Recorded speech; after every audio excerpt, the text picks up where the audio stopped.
सभापति महोदय, यह बिहार विधान परिषद राज्य सरकार से अभिस्ताव करती है कि वह विभिन्न विभागों के अधीनस्थ स्थापित एवं संचालित समान एवं एकरूप पाठ्यक्रम का अध्यापन कराने वाले सभी श्रेणी के विद्यालयी शिक्षकों के बीच वेतन संबंधी भेदभाव को समाप्त करते हुए राज्य कर्मियों के लिए निर्धारित वेतन संरचना को अनिवार्य रूप से लागू कर। सभापति महोदय, अभी देश में लगभग 4-5 वर्षों से एक चर्चा चल रही है, वन नेशन वन इलेक्शन। तो मेरा इस संकल्प के माध्यम से कहना है, वन सिलेबस वन सैलरी। एक ही तरह के पाठ्यक्रम शिक्षक पढ़ाते हैं, चाहे वो विद्यालय शिक्षक हो या इंटर +2 के हों या माध्यमिक हों या प्राइमरी के टीचर हो, वो अनुदानित हों या गैर अनुदानित हों, सरकारी हों, एक ही पाठ्यक्रम है और शिक्षकों के नाम भी तरह तरह के कर दिए गए। और मेरी मांग है कि जैसे 2016 में माननीय सर्वोच्च न्यायालय ने state of Punjab versus Jagjit Singh के मामले में स्पष्ट कहा, भिन्न भिन्न विभागों में एक ही कार्य करने वाले की नियुक्ति की प्रक्रिया भले ही अलग हो, लेकिन उनको वेतन एक समान मिलेगा। लेकिन उस न्यायाधीश की भी धज्जी उड़ाई जा रही है। और मुझे लगता है शिक्षकों को नाम नाम में बांट करके उनमें हीन भावना ग्रसित हो गई है। संस्था में गुणात्मक शिक्षा का कोई माहौल नहीं रह गया। और पदाधिकारीगण जो बैठते हैं, जो ये प्रारूप बनाते हैं और नियमावली बनाते हैं, वो माननीय सर्वोच्च न्यायालय के न्यायाधीश को नहीं देखते हैं। पाठ्यक्रम वही पढ़ाएंगे, लेकिन हमारा नाम नियोजित शिक्षक होगा। पाठ्यक्रम वही पढ़ाएंगे, हमारा नाम विशिष्ट शिक्षक होगा, हमारा नाम विद्यालय अध्यापक होगा। प्रधानाध्यापक हेड ऑफ द इंस्टीट्यूशन कहे जाते थे, अब उनका नाम बदल कर दिया गया प्रधान अध्यापक। मिडिल स्कूल में प्रधान शिक्षक, हम लोग भी महोदय पढ़ते थे, हम लोगों के समय में प्रधानाध्यापक का ही पद रहता था, चाहे किसी भी कोटि का विद्यालय हो। अगर प्रिंसिपल रहते थे +2 में, जिस समय पंचायती राज में नहीं था, उस समय भी प्राचार्य कहा जाता था। लेकिन सबके नाम बदल दिए जा रहे हैं। और सबसे बड़ी बात है, जो ईज ऑफ गवर्नेंस होता है, जो सहजता होती है सरकार को कोई भी चीज लागू करने में। आज भी हल्ला हो रहा था मदरसा संस्कृत के वेतन का, अल्पसंख्यक का वेतन कल मिला, शिक्षकों को 4 महीने के बाद मिला, सरकारी विद्यालय के शिक्षकों को। क्यों? क्योंकि स्थापना मद से वेतन का भुगतान नहीं किया जाता है। अगर स्थापना मद से एक ही कैडर बना करके वेतन का भुगतान किया जाए तो सभी को वेतन 1 तारीख से 5 तारीख तक में मिल जाएगा। लेकिन मुझे ऐसा लगता है शिक्षा के क्षेत्र में इस तरह का विभेद क्यों किया जाए? क्या विभाग के पदाधिकारियों ने कसम खा लिया है जो कि हम बिहार में गुणात्मक शिक्षा नहीं होने देंगे? हमको लगता है विधायिका को, माननीय मंत्री महोदय को, माननीय सरकार को बैठ करके इस बारे में बातचीत करना चाहिए। सिर्फ नाम बदल देने से गुणात्मक शिक्षा नहीं हो सकती सभापति महोदय। इसीलिए मेरा आग्रह है इस संकल्प के माध्यम से कि निश्चित रूप से जो माननीय सर्वोच्च न्यायालय का आदेश है, उसमें यूनिफाइड टीचर कैडर बनाया जाए, शिक्षक को शिक्षक कहा जाए। एक तरफ सहायक लगाया जाता है, एक तरफ विशिष्ट लगाया जाता है, एक तरफ विद्यालय लगाया जाता है, एक तरफ प्रधान लगाया जाता है। कोई भी कैडर हो प्रधानाध्यापक तो वो प्रधानाध्यापक होंगे, अगर शिक्षक का है कैडर तो वो शिक्षक होंगे। अतः इस संबंध में मैं माननीय मंत्री महोदय से, सरकार से स्पष्ट वक्तव्य की मांग करता हूं कि न्यायाधीश का अनुपालन सही रूप से कराया जाए। चलिए माननीय मंत्री। सभापति महोदय, सरकार का उत्तर है महोदय, वस्तु स्थिति यह है कि शिक्षण संस्थानों का संचालन विभिन्न विभाग अंतर्गत छात्र छात्राओं की आवश्यकताओं को ध्यान में रखकर किया जाता है। इन संस्थाओं में कार्यरत शिक्षकों के चयन की प्रक्रिया एवं सेवा शर्त अलग अलग होता है।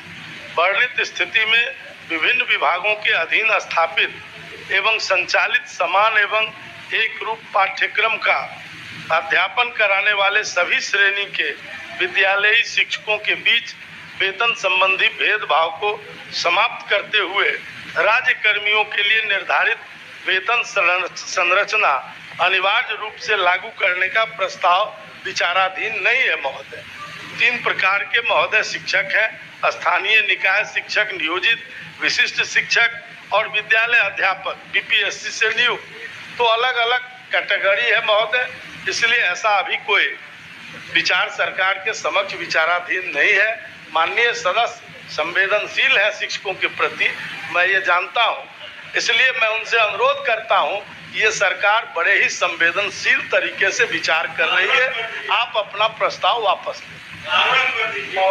प्रस्ताव। माननीय मंत्री मुझे संवेदनशील कह रहे हैं, जबकि मुझे ज्वलनशीलता की भावना आ रही है।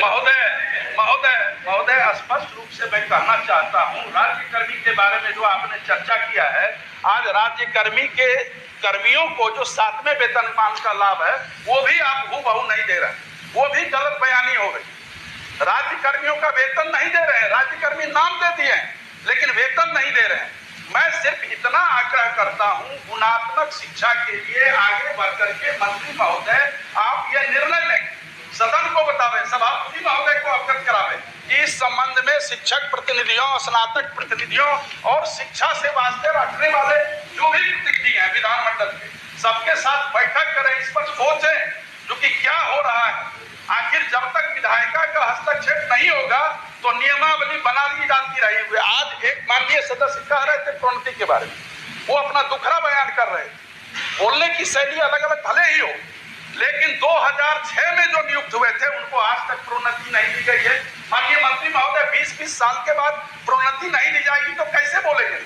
इसीलिए महोदय मैं सिर्फ मांग करता हूं एक बैठक किया जाए और शिक्षा और स्वास्थ्य, दो संवर्ती विषय संवर्ती सूची में, इसके बारे में बैठ करके विचार किया जाए कि इसको कैसे हल किया जाएगा और वेतन समय से मिले और 7वें वेतनमान का लाभ हूबहू मिले राज्य कर्मियों की बात, इसको भी देखा जाए। ठीक है महोदय, बैठक के बारे में कहा मैं वापस ले लूंगा, विचार तो करेंगे। बैठक तो बराबर होती ही रहती है। बैठक के बारे में महोदय मैं ये नहीं कह रहा हूँ, माने बैठक होगी तब तो अपनी बात मुख्यमंत्री महोदय पहले शिक्षा मंत्री जी को कहेंगे, फिर शिक्षा मंत्री जी मुख्यमंत्री को कहेंगे। एक चैनल होता है, एक स्रोत होता है सभापति महोदय। मैं और कोई मांग नहीं कर रहा हूँ, क्योंकि उच्च सदन है, यहाँ शिक्षक प्रतिनिधि के प्रावधान बने हुए हैं, इसीलिए विधायी रूप से मैं आग्रह कर रहा हूँ आपसे, क्योंकि शिक्षक प्रतिनिधियों को, स्नातक प्रतिनिधियों को, अन्य जो सरकार से हम भी ये करेंगे, कोशिश करेंगे कि एक बैठक हो। महोदय मैं वापस लेता हूँ, आपके आश्वासन के बाद मैं वापस लेता हूँ। हम लोग भी अपने स्तर से प्रयास करते हैं, लेकिन माननीय मंत्री महोदय भले ही आप परोक्ष रूप से आज जवाब दे रहे हैं, आप जाकर के जरूर बतावें। ठीक है, धन्यवाद। माननीय सदस्य श्री घनश्याम